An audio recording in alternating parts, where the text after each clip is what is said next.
Hello, I'm Mariana Sheldrake from Happy Glastonbury. In order for us to progress along our path with crystals, it does help if we have a little understanding about the makeup of the crystal. And so like we did with our selenite, I would like to now introduce you to Prehnite. So the first thing is to show you are some pieces of how you would find Prehnite.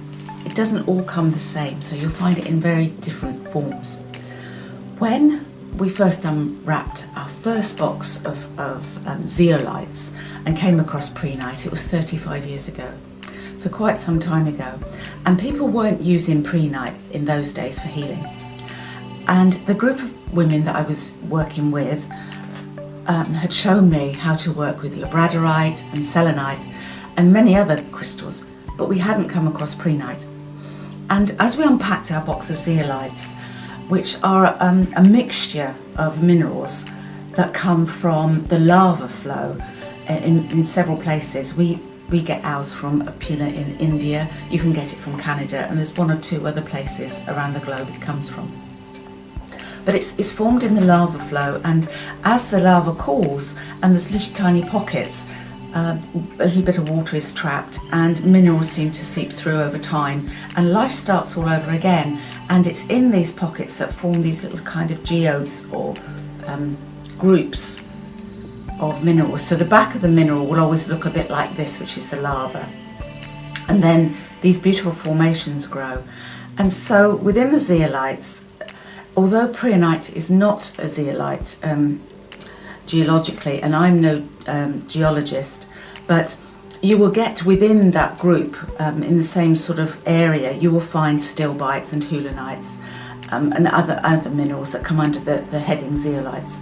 So within a box is how they used to come, or packing case, you would find all of these minerals.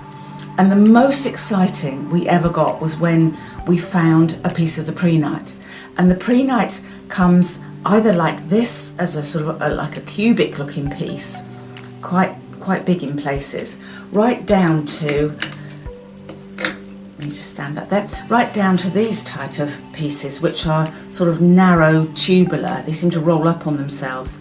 And when the tubular pieces came, those were the things that made us start working with Prehnite for healing.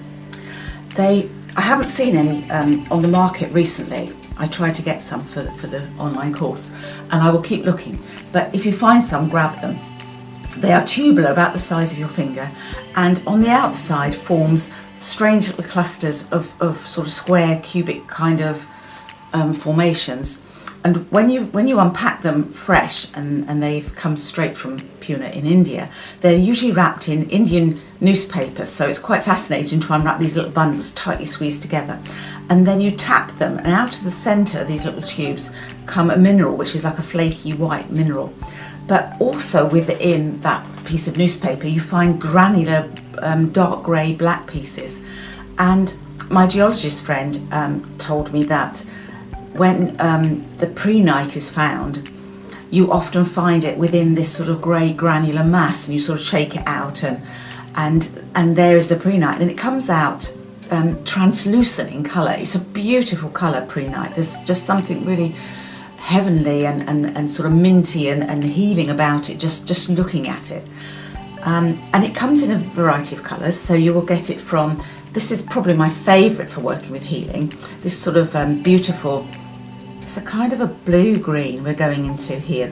You go from a yellow-green to a blue-green, so we do use it on the heart chakra. We're using it today, or on the online course we're using it on the lower heart chakra, but likewise you could use it on the high heart chakra. So you will find that it has this beautiful heart energy, and it's not just the green colour, although, as I've explained, we do go from those colour variations that we have in the chakras too. So this is the more minty colour, this beautiful colour, and it comes in pieces that they've sort of tumbled, big pieces like these. They've tumbled to arrive at these pieces. We didn't used to get pieces very big in the in the 80s. We are finding bigger pieces coming through now, so we've got some quite nice sized pieces that you can work with, but you don't find huge pieces. And as I said, this kind of pieces, it's pretty unusual to find a nice big solid piece. You find it will grow in two forms. It will either grow in these beautiful rounds, and there's a few here that are just literally polished rounds. So they are globular in formation. So you get these round pieces, a bit like you see in the formation of hematite or malachite forms in the same way, these sort of round blobby pieces. And those are broken off and tumbled, so you get these lovely little round pieces here, which I think are like marbles. They're gorgeous. Or it will form in those long pencil pieces like I was talking about. When we're working with prehnite, we need to hold it. We need to get to know it. We need to bond with it. There's a kind of an energy exchange takes place when you're holding your prehnite. And so for the meditation, which if you're following our course you would have just done, and I hope you enjoyed that one, you would hold it on your lower heart. Many women will keep this in their bra, although it does tend to fall out. So I would recommend you use micropore tape, the surgical tape they use in hospitals, and tape it sort of below the heart, on the heart, or the higher heart, depending on your needs. You find it in jewellery, and it will come again in the same colour formation. So sometimes it's in chip pieces, sometimes it's in beautiful pieces. Like that's quite a large piece, so that's a beautiful piece.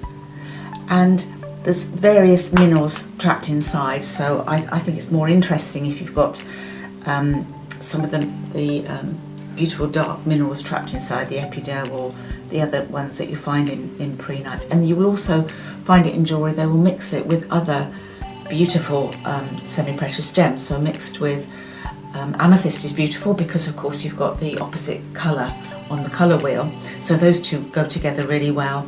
You will find it with tourmaline, different tourmalines, watermelon tourmaline, and very often you'll find it with apatite. It works really well with apatite as a gem. And apart from that sort of crystal, obviously, as in quartz crystal, maybe rose quartz. So do look out for some pieces of jewellery, because it's lovely to wear and it's lovely to hold and really just work with it and get to know your pieces. And the more you work with it, the more you attune to it, the more it gives. It's one of those crystals that do keep on giving. We have been working with prehnite for 35 years. I first wrote about it in my book back in, it was written in 96, published in 98, and with the women I was working with at the time, we decided that this was one of the best crystals, one of the best minerals to work with Healing the Healers. So I really hope that you're finding it interesting and you're finding our course interesting. Thank you.